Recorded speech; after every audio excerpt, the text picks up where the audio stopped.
because it is sometimes so unbelievable the truth escapes becoming known.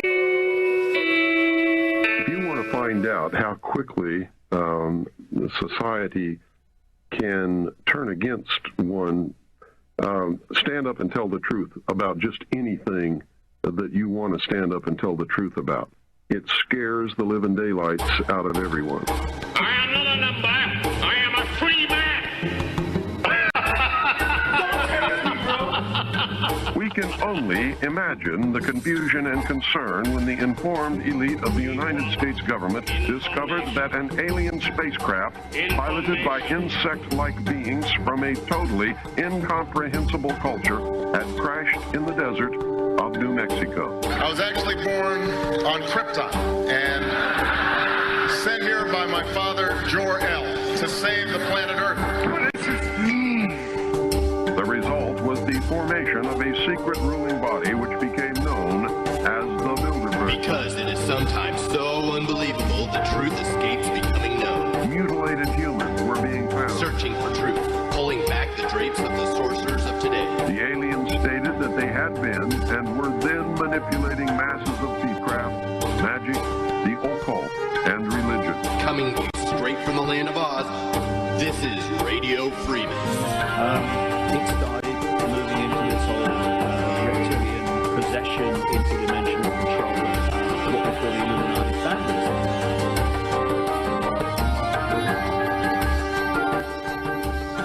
The president goes sightseeing. The sight you see is him pointing at the pyramid. This is bigger. Pointing in a mosque where the press had to don those embarrassing booties, a fate the president and Secretary of State Hillary Clinton avoided by going shoeless, as a tour guide demonstrated the acoustics. My voice carried. The president's voice carried at Cairo University, where he kept quoting the Quran for his Muslim audience. The Holy Quran tells us, the Holy Quran teaches that, the Holy Quran tells us, oh mankind. You are absolutely right that John McCain has not talked about my Muslim faith, and you're absolutely right that that has not come my Christian faith. President Obama spoke so much about his Muslim experiences that the website Wonket jokingly called this his Ich bin ein Muslim speech. The president even rattled off a few phrases in Arabic. Shukran, Saka. Assalamu alaikum. E pluribus unum. Wait a minute, that last one wasn't Arabic, that was Latin. It's what's inscribed on a quarter. Out of many, one. Many wanted to be the one to get the best spot at the photo op with Presidents Obama and Mubarak. Of course, the visual highlight was... No, not him. It was the president touring the pyramids, outside and in. Purification, mummification. Self-identification. That looks like me. Look at those ears. Separated at birth from a hieroglyphic, but the president's guide saw another resemblance. Mr. President, you look like King Tut. I've been told. Yes, it's true.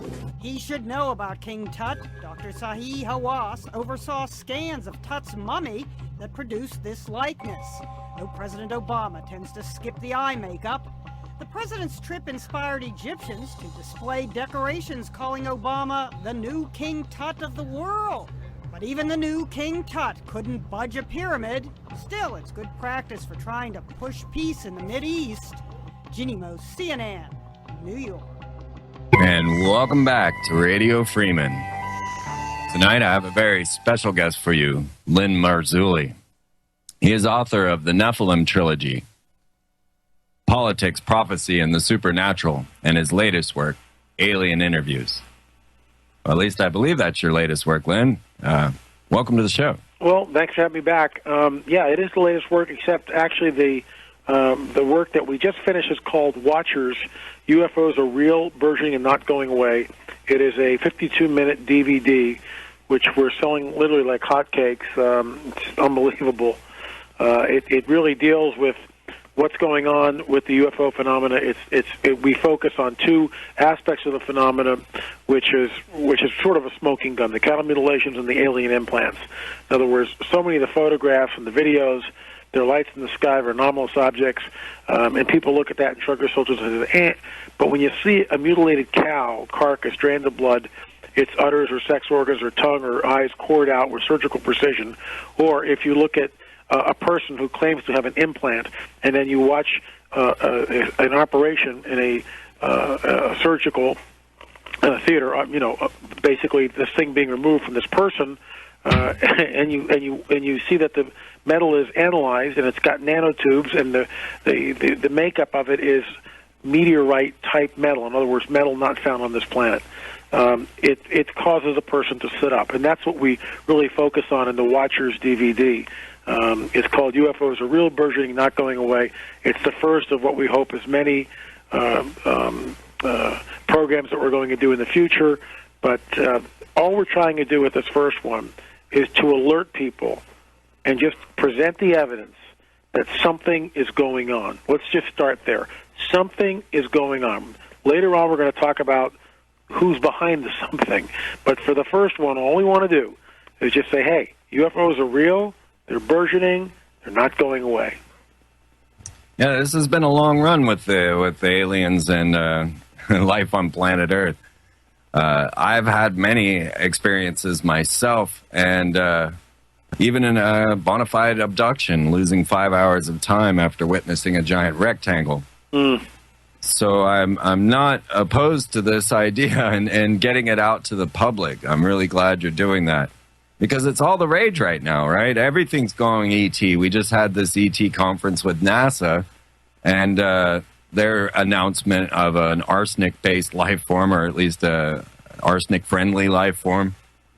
And we're seeing the ET agenda coming forward left and right through Hollywood and through Royal Society, the UN, even the Vatican, right? Well, not only the Vatican, but I watched the Ancient Aliens program again, and that's this is season 2 on the History Channel, and they probably have 20 hours on the first season and probably never 20 in the second season. I was filmed in both the first and the second. The first season for 3 hours, the second for 2 hours, and I'm sure I'm not going to be included in the second season. I mean, they've got a ball, they're running with it. They know where they want to go, and it's sort of unfortunate because they're not allowing any other alternative explanations. And, of course, I'm coming from the standpoint of a Nephilim, fallen angels, Book of Enoch, which are actually very, very ancient texts that talk about this bizarre manifestation of the fallen angels on the planet. And, I downloaded the information to them. Like I said, I was on film for 2 hours, and none of it has reached the audience. Instead, they're just spinning it one way, and that's fine. And they can do that. They will do that. Hold on to that thought. We'll be right back. You're listening to Radio Freeman. And welcome back. Well, I'm watching what I call the satanification of America here, Lynn. I'm starting to realize that they're conditioning us towards a dark hero status. And when I see things like the death of Superman in the comic books, and he's replaced by a character known as Hellspawn, who goes out and fights rapist pedophiles in the comic book.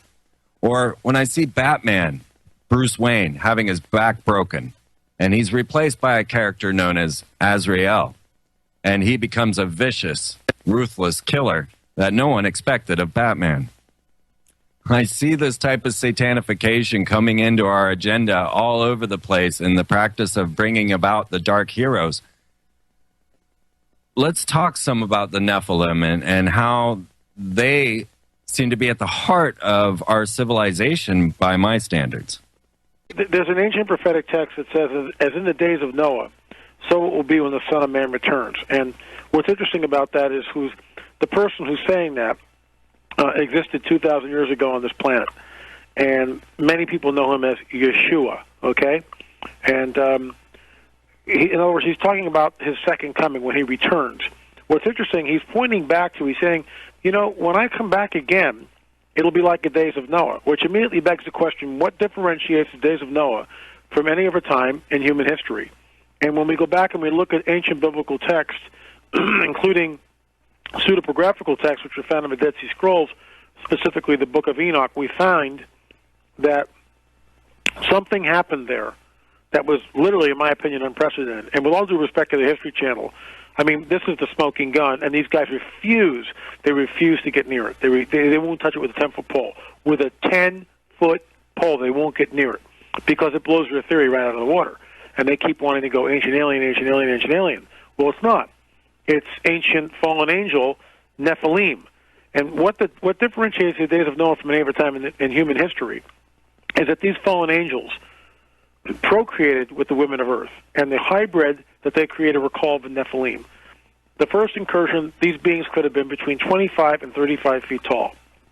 They were demonically enhanced, so they had superhuman power. And when you plug that into the equation, all of a sudden, ancient megalithic structures like Baalbek, Stonehenge, Gilgal, Raphaim in Israel, and other places, all of a sudden, you don't need anti-gravity machines. What does Occam's razor say? The simplest answer is usually the most, the one that's correct. And if you had 25 to 35-foot giants in the first incursion before the flood, then all of a sudden these stones can be moved by these people or these hybrids. Remember, they're demonically enhanced. They're not human. They're not fallen angel. They're somewhere in the middle. They're a hybrid. And so that's what's so interesting about that prophetic text, as in the days of Noah, so it will be when the Son of Man returns. And what are we seeing now? We're seeing some sort of a breeding program, allegedly from extraterrestrials. But in my opinion, these are fallen angels manifesting again.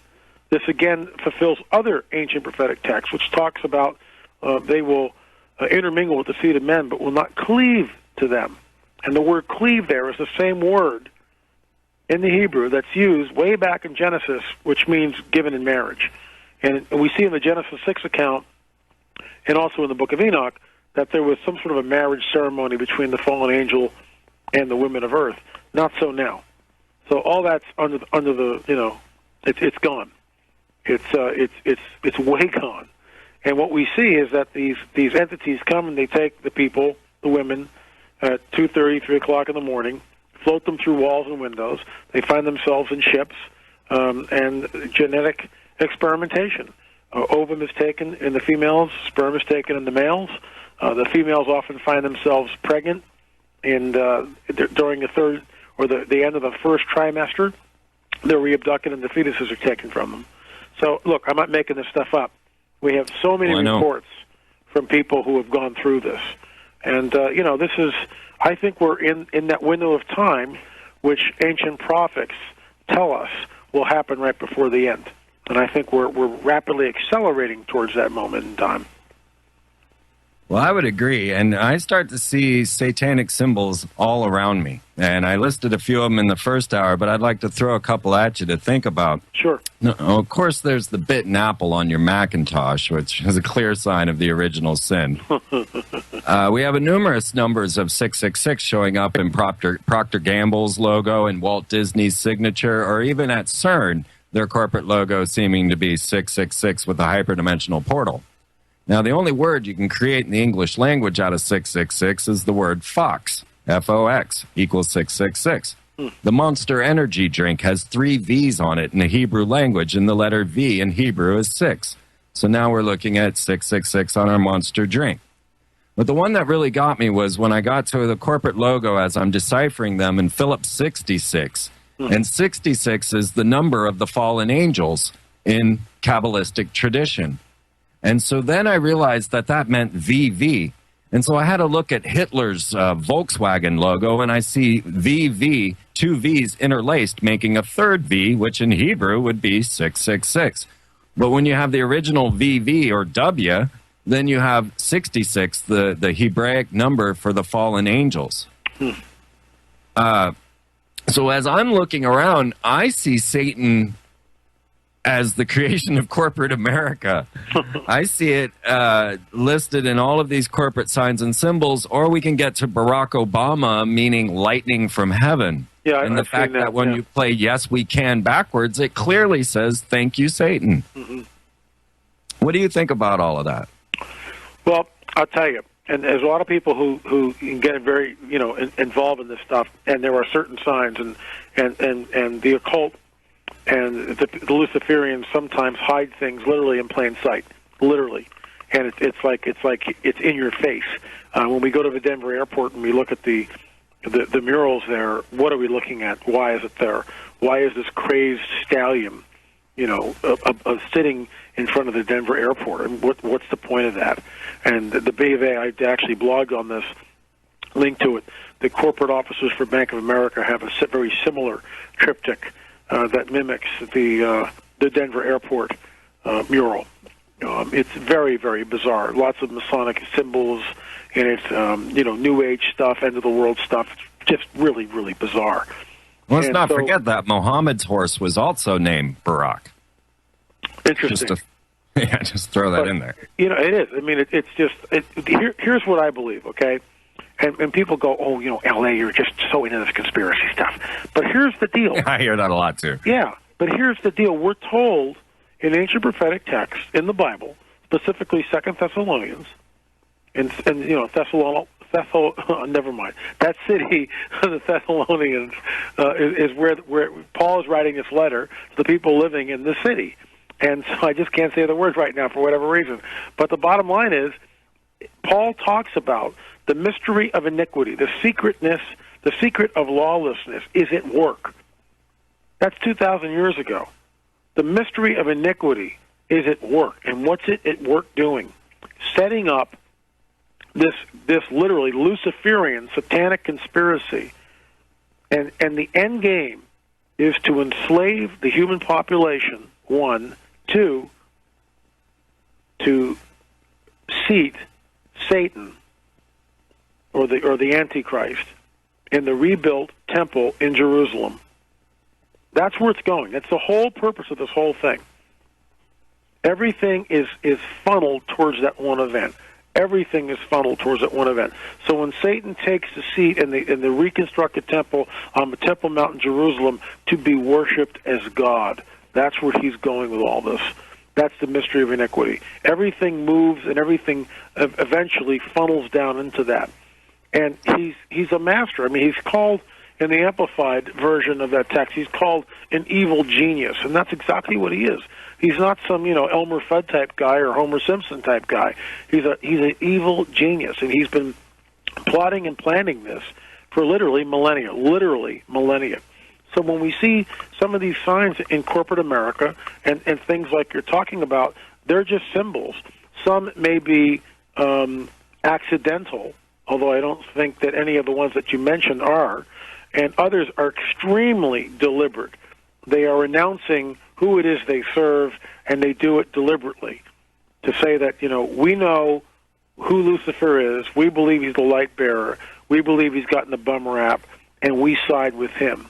Right. Look at guys like Aleister Crowley and most of the New Age movement, Blavatsky and Besant and the whole crew. That's what these people believe. Lucius Trust, which used to be called Lucifer Trust. So that's where it's headed, in my opinion. Well, the Pope Benedict, was the very first pontiff to ever make moves on the Temple Mount and visit there. This was soon after he had met with W on Friday the 13th at St. John's Tower, which is something that had never happened before either. So I believe that is fully in motion. Did you hear about Supreme Lucifer Rockefeller and his move to make to rebuild the third temple? I have not. Please educate me. All right. Yeah, that was a way out there instance, but it was something I was following for a little while. What year was it in? Well, it's actually going on now. Okay. Supreme David Rockefeller. And, well, this is a guy who claims that he is Iron Man, and that the story of Iron Man's based on him, and that he actually has a power chest. But he's getting press. I mean, this was New York Times, so it wasn't somewhere out there in the middle of nowhere. But I just thought I'd check and see if you'd heard of him. I'll send you the information. Please send me the information. I'd be really interested in taking a look at that. Absolutely.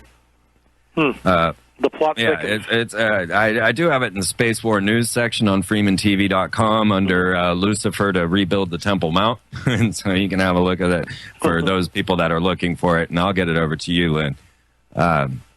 Okay, well, let's have a little look at how potentially we could end up in this satanic movement. Now, I had brought up Barack Obama and the fact that his name means lightning from heaven. but I'm certain that they're going to instigate World War III because Albert Pike said so, by inciting violence between the Christians and the atheists here in America. Now, when Barack Obama came in for his inauguration, and we're not going to make it, I'll just get this out and then the break will be here. At the inauguration, they were not allowed to use the name Jesus in their opening prayers. And so at the One World Conference, we had the gay Episcopal Bishop, Gene Robinson, announcing that he was invoking the God of many understandings. I thought that a unique choice, being that he was trying to be an openly gay bishop. He is now leaving the ministry. Then following him was Rick Warren. Now, Rick Warren was not allowed to use the name Jesus either, and so he made his prayer in the invocation to the Lord of all nations. Now, if I'm thinking correctly, I think it was Satan that offered all the nations to Jesus. So who would this Lord of all nations that Rick Warren would be referring to at the Barack Obama inauguration? Amazing. This is the type of scenario that I see coming down the pipe, and I really fear a lot of times of showing people how many times I can show them Satan, because I'm worried that we're going to instigate and incite this very violence that they're talking about to get the Christians and atheists fighting, and to get the Muslim and Zionist fighting seem to be the plan for World War III. What do you think about this? Well, I think it's sort of a tip, basically the tip of the iceberg. Look, this thing is being manipulated like crazy. 9/11, I've called it a Luciferian conspiracy or a Luciferian dialectic. Dialectic meaning conflict, counter-conflict, synthesis. The conflict is the initial 9/11 attack. I have a real problem with building number 7. I mean, just free fall, free fall, and no plane hit that building. 8 hours later, we decided to pull it. Loose change has the guy saying it right there, the owner of the building. Yeah, we had to pull it, which is a demolition term. Why would he say that? I mean, what are we looking at here? Who are these people? Why does the doggone thing fall at free fall speed in its own footprint in less than 10 seconds, 5 seconds? It's down. I have a real problem with that. So the conflict happens, 9/11. The counter-conflict is Afghanistan, but then what do? We go into flipping Iraq. Why are we there? I mean, Saddam's a bad guy. I get it. Fine. I got it. Right. But, why do we have to go there? What's the point? Why are we there? And this is the scenario I've come up with. The reason why we're in Iraq is because, and again, this is a wild scenario, but it's what I, write about and believe, and it's based on research, okay? And we will see if I'm right, then we will have witnessed what I call a satanic / Luciferian dialectic. Dialectic, again, conflict, counter-conflict, and synthesis. The conflict is 9/11, the counter-conflict is Afghanistan, but then, boom, we're in Iraq. The synthesis could be this, and it's a lot of what-ifs. When the Iraqi people began their government, after Saddam was ousted, they got a constitution. They started writing their constitution. And at that particular time, the King of Jordan, King Abdullah II, who's westernized, whose mother was a European, okay, offered to set up a constitutional monarchy. What most people don't understand is the Hashemite king, King Abdullah, is a direct descendant of Muhammad. Hashem is the uncle of Muhammad. So he holds great sway in the Muslim world between Sunni and Shia. They all respect this guy, all right? So he offers this to the Iraqis, and it was carried in news media. It was, if you look for it, if you blink, you missed it. Let's put it that way. And the Iraqis rejected it. Fine, okay. So Abdullah, goes back to Jordan, where he is the king of. But you'll notice that any type of talk in the Middle East, anything that happens, King of Jordan is always there. In fact, I have a picture of him standing. I think it's Putin in the middle, and Obama on one side, and the king on the other side. It's just unbelievable. So the King of Jordan is a main player on the world stage, and yet there's no oil there, there's no minerals, and yet the king figures highly into the whole deal. We know that the Iraqi government under Maliki is extremely enervated. It's only being propped up by the U.S. If we pulled out of there tomorrow, that nation would absolutely go into chaos. One. Two, the Iranians would attack the eastern flank in a minute. The Kurds would declare independence. I mean, it would be a quagmire. It would be a huge mess. So the fact that, they declare Iraq a success is just a bunch of baloney. There's all these troops sitting there. We've got some of the biggest air bases and military bases in Iraq. We're there to stay. We're there for the long run. But the Maliki government is weakened and enervated.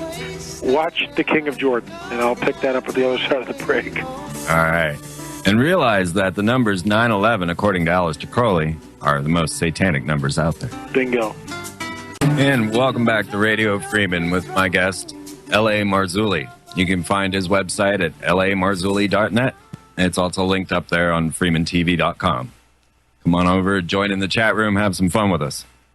Well, we were talking about the King of Jordan. Yeah, and what I find so interesting in this is that if all the things that I'm about to tell you happen, and there's a lot of what-ifs here, but then I believe we are looking at a Luciferian dialectic. So we go into Iraq. The King of Jordan offers to set up a constitutional monarchy. He's rejected by the Iraqi government, the Iraqi people. But we look at it now in 2010, and we see that the Middle East is ready to blow. Iraq is tumultuous. I mean, what was it, a month ago, 3 or 4 weeks ago? 9 coordinated attacks all happened within minutes of each other, leaving hundreds of people dead. 150 Christians were held. I think 60 of them were killed. I mean, the violence is just off the charts, sir. I mean, it's, the place is a cauldron. What they need is a strong man. And the strong man is the Hashemite king, the King of Jordan. In other words, he would come in riding on a white horse, literally, and be declared the king of Iraq. And what most people don't understand is that after World War I and the Turks lost because they sided with Germany, the British and the French came in and dismantled what was the Ottoman Empire, which had held the area of the Middle East for over 400 years. The modern countries of Lebanon, Syria, what is now Israel, Jordan, and Iraq were all created after World War I by the British and the French. The Hashemite kings, at one point, ruled in Syria, Jordan, and Iraq. Syria and Iraq, they were deposed in coups, one of them bloody, where the Hashemite king lost his life. That was in Iraq. And the Ba'ath Party took over. We all know what happened with the Ba'ath Party. The Ba'ath Party is still entrenched in Syria, but it's been overthrown with the Saddam government in Iraq. So the bottom line is this. The King of Jordan eventually comes in as a strong man. Remember, both Sunni and Shia Muslim look at him with great reverence because he is a descendant of the Prophet Muhammad. He sets up his kingdom not in Baghdad. He rebuilds the ancient city of Babylon. Rebuilds the ancient city of Babylon. Claiming to be Nebuchadnezzar reincarnated. Bingo. Which is in Iraq, southern Iraq. And he does it with petrodollars. And as what we saw, what happens in Dubai, in 3 or 4 years, you can raise something out of a desert floor because these guys will work 24/7 with the petrodollars. They'll spend whatever it needs to they have to spend to get this thing done, and they'll do it. And Iraq's got the petrodollars to do it. So he rebuilds his capital and sets this international capital for on the ruins of the ancient city of Babylon. He then solves the 60-year-old conundrum in the Middle East by creating an independent Palestinian state. In other words, he gives Jordan to the Palestinians. Jordan right now is populated by Palestinians upwards of 65%. 65% of the population in Jordan are Palestinians, okay? Right. Then he does the unthinkable. Remember, he's the Hashemite king, and he's the only person on this planet. In Jerusalem, there is the Temple Mount. We know that. The King of Jordan controls what goes on the Temple Mount. He literally controls the holy cities of Mecca, Medina, and Jerusalem, the Temple Mount. Anything that happens on the Temple Mount, the King of Jordan gives the okay, gives the yay or nay to. So he's the only person on this planet that I'm aware of that can say to the Israelis, say to the Jews in Israel, and cut this deal with the Muslim world, and say, we're going to put up a partition between the Dome of the Rock, because, see, the Temple Mount is 40 acres, and about 20 of those acres aren't being used for anything. They're just sitting there. He can construct a wall between the Dome of the Rock. The Jews could rebuild the third temple. If he does all that, then we have literally witnessed a Luciferian dialectic starting back at 9/11 9 years ago. Now, there's a lot of what-ifs, but we have not seen the synthesis yet. And so all that to say this, you're talking about what's going on globally. This Luciferian conspiracy has been going on for thousands of years, and the whole purpose is to set up the Antichrist in the rebuilt temple on the Temple Mount. That's where it's all going. Everything funnels into that. And I think we're getting very close to seeing some things which are unprecedented, as far as I'm concerned, happen on this planet. World War III, total economic collapse. We look at the earthquakes happening on a weekly basis, 6.9, 7.2. Ayafawahoka volcano, volcanic activity globally, setting up ash clouds. The Gulf Stream may have been stalled because of the Gulf oil spill. The fires which decimated the wheat crop in Russia, over 600 fires. Floods in Poland, record floods in Pakistan. Wars and rumors of wars. We see the Middle East just bristling with activity. If there's World War III and the Iranians are involved, which of course they will be, the first thing they'll do is close the Straits of Hormuz and the Gates of Tears. The Strait of Hormuz is in the Persian Gulf. The Gate of Tears is in the Red Sea. It's a choke point for about 65% of the world's oil flows through those two choke points. You put up a radiological blockade using a dirty bomb or a nuke or whatever, and those two areas, and that's it. You've strangled, you've choked off the lifeblood of this planet, which is oil. When oil goes to $200 or $300 or $400 a barrel and gasoline's $20 at the pump and the trucks stop rolling, you're looking at mass anarchy, the complete collapse of the global economy as we know it. And frankly, folks, we're getting very close. All this is a setup. Every bit of it is a setup for what I believe is the coming great deception. And, of course, that is, getting back to the UFO phenomena, that is E.T. We talked about it at the top of the hour.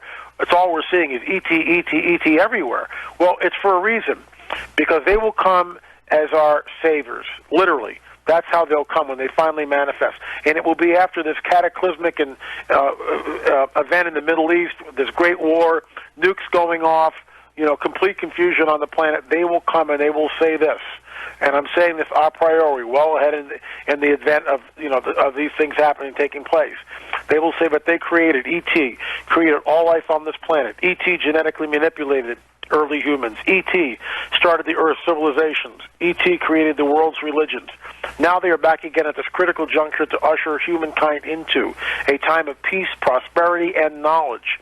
They will also come bearing gifts, and that gift will be in the form of a chip. And that chip will allow you to live between 300 and 500 years disease-free. It'll extend your life. It'll also be the mark. It's interesting that the prophetic text, specific in the book of Revelation, talk about a mark, which is on the back of a hand or on the forehead, which you can't buy, sell, or trade without that mark. And people have speculated about that for almost 2,000 years.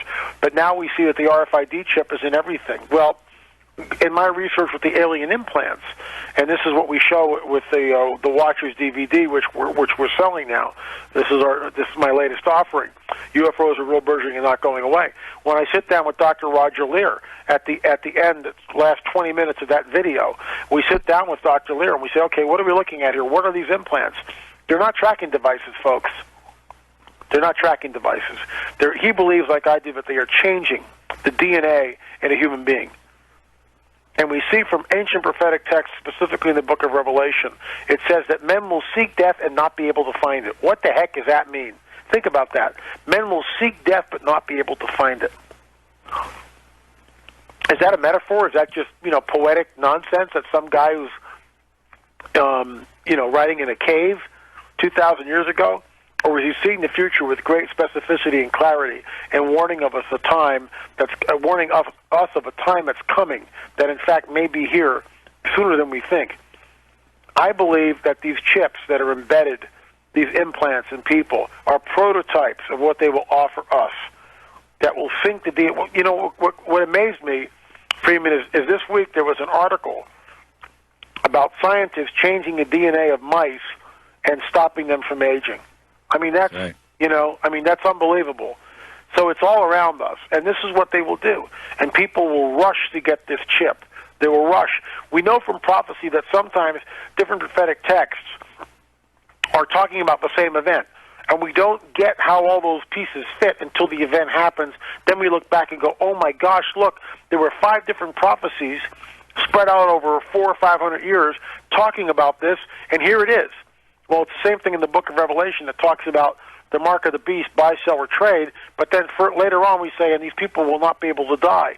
Put those two together, and I'm not saying that they do belong together, but this is a scenario, and I believe that they may in fact dovetail together.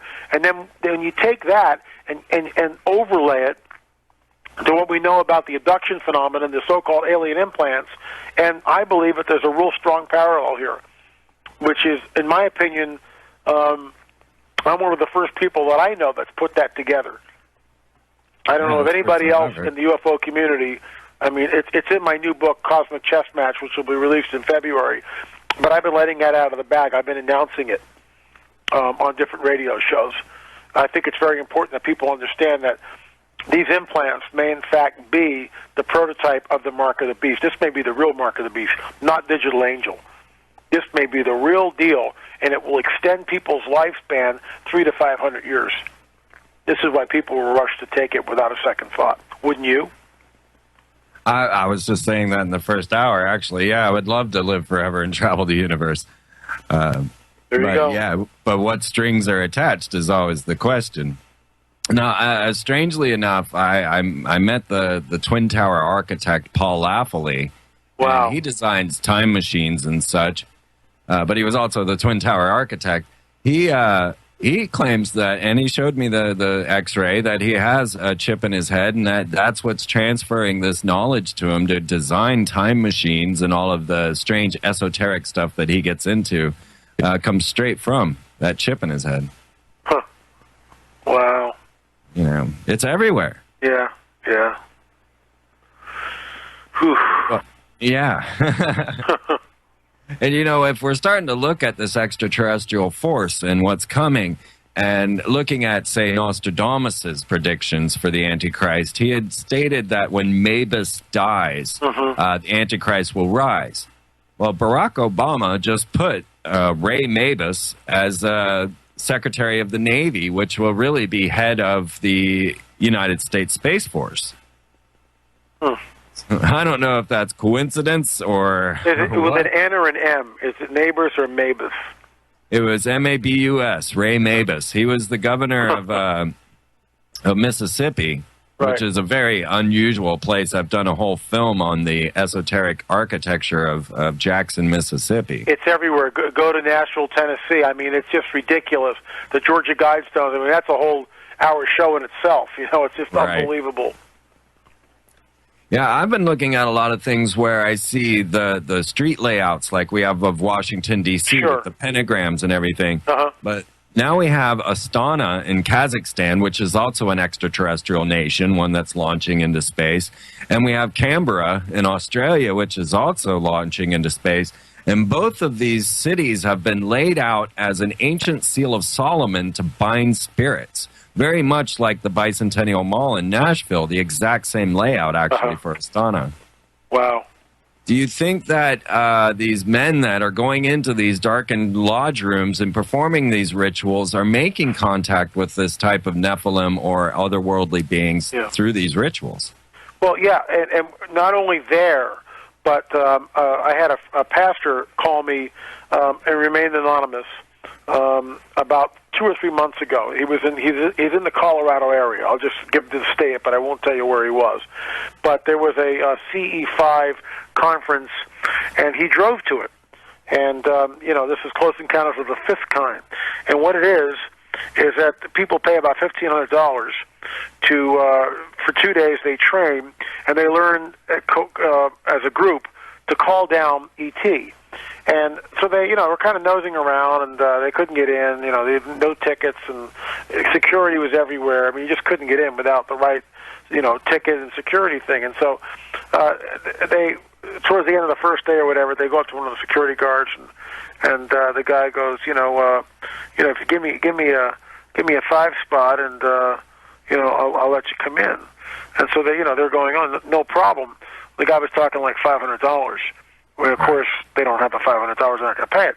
So anyway, they sort of befriend this guy. They're talking to him, and they, what's going on here? Why the security? And he says, well, at the end of the meeting, they take everybody upstairs. Oop, break music. Oh, it always comes too fast. I'll tell you, there's so many things I'd love to talk with you about. We will have to do this again. We got one more segment coming up, and we'll get deep and dark and light at the end. And welcome back. We are talking with L.A. Marzulli of LAMarzulli.net. And we were just getting into a story of the pastor. Would you please continue? Thank you. And so the pastor is, talking to the security guards, and the security guard tells them that at the end of the day, they're like indoctrinated into this thing. The group of these people go up into this upper room type deal, and they meditate, and they bring in entities. And he said specifically that the night before, they had 2 manifestations. The first manifestation was sort of an ectoplasmic ball of light, and the second one, a gray, manifested in front of the group. And so what they're doing is they're actually calling down these entities. All that to say this, when you go to East City Ranch with James Gillian, it's as the person that comes in on our DVD watchers, it's a UFO highway. Not only metallic craft that and spheres that light up the sky way up there over the ranch, but there's orbs which come into the field, and people just look at these things. They're unbelievable. And so, and of course, they're engaging in practices which are helping these things to manifest. So, look, all that to say, right before the break, we were talking about, secret societies and bringing in all these different entities. Absolutely, this is what's going on. When we look at Harry Potter films and all the just the blatant occult symbolistic or symbology that we see in, let's say, Lady Gaga videos, the same thing, yes. Ritualistic sex magic. It's being used everywhere. When we add to that the 1 billion abortions done since Roe v. Wade on this planet, which is nothing more than a modern-day Luciferian satanic blood ritual sacrifice, because that's what it is. You're killing the live child in the mother's womb. How much more satanic do you want to get? I realize a lot of people go, oh, that's, a woman's right to choose. You're clueless. You're clueless. With all due respect, you're clueless. You have no idea what's going on. If that's really the position you take, you don't understand that this is ritualistic murder being carried out. And some of these guys don't know what they're doing. Many of them do know what they're doing. But the bottom line is it's opened up portals.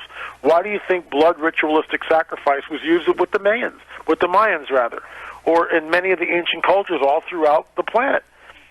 It's used because it opens up satanic portals. That's what it's all about. And that's what these guys do. And that's the world we're living in. I mean, just look around, like you said, and when we first started the show. I mean, this is where we're at. The Luciferian satanic agenda is everywhere. Everywhere. It's all around us. Yeah, people try to tell me not everything's a conspiracy, and I'm like, no, you're incorrect on that. It really is. Our entire world is manifested. Yeah, it is. I agree. Well, so I'd like to go to a little bit of solution think. I have a pastor story. Just recently had the pastor of a church that I visited come to my door and see if I'd come back. And I explained to him that, we're in the middle of the crash and the market, the money, job rate is the worst since 1930s. I mean, they're saying it's comparable to the 30s. And as it stands, I have people falling in my lap, friends of mine that have, lost their jobs. My mother-in-law, who lost her housing rentals. She was a real estate agent. Wow. And so everybody's falling and crashing. And this pastor comes to my door, and my girlfriend asks him, Well, what can you do for us? We have these people stuck in our homes, and they can't get up, they can't get out. They need a place to sleep. They need some food. They need a ride. And he told me, well, all your good works aren't going to help you. You're still going to go to hell. And I'm really amazed and impressed that you would actually bring these people into your home and take care of them. We would never do that. So I'm wondering now, as we start to look to Christian help in this satanic war, whether or not you feel that the churchgoers are going to be the ones to stand up and help us in this situation. Well, what's really interesting is there are different, how to say this, there are certain parts of Christendom which have a lot of the ducks in line. Others are completely out to lunch, in my humble opinion. And it's hard to find the good from the bad, but it does exist. There's a lot of good stuff that's being done in the churches. But the churches also are steep in their own political agenda, which enervates them, weakens them, which the idea of, we have to get the tithe every week because we've got salaries to pay and buildings to build and this to do and that to do. And so it creates this rat on the wheel going around and around and around and around and around. Other churches which aren't under that financial burden can extend what they should be doing, in my opinion, to the poor and the widows. I mean, that's what we're told to do. The poor and the widows, those who are in need. Benevolence is always a good thing. That's what it's all about, is taking care of the infirm, taking care of the sick, taking care of... I mean, that's what... Look, the whole Red Cross was founded from Christianity. I mean, that's where it came from. It came from that worldview. It came from that mindset. But oftentimes, some of these guys, we got to build a bigger building, and now we need a 10,000 square foot auditorium because we've grown, and a 3,000 square foot auditorium won't hold us anymore. So they build this huge edifice that's used once a week. I mean, it's just bizarre. It has nothing to do with the experience, and it's gotten out of hand, in my opinion. But yet we can't throw the baby out with the bathwater because it's still in some facets, in some corners, it does a lot of good. There are pastors that really do care and that really do want to see people healed and their lives made better. But again, it depends on where you go and who you're with and the luck of the draw that day. Well, it seems that a lot of people don't see what we see. And I'm glad you're out there promoting it to the world for them to understand that there's a bigger agenda going on, and that there's more than just this third dimensional reality we're dealing with, and that we actually are dealing with a supernatural political state. I got lost there.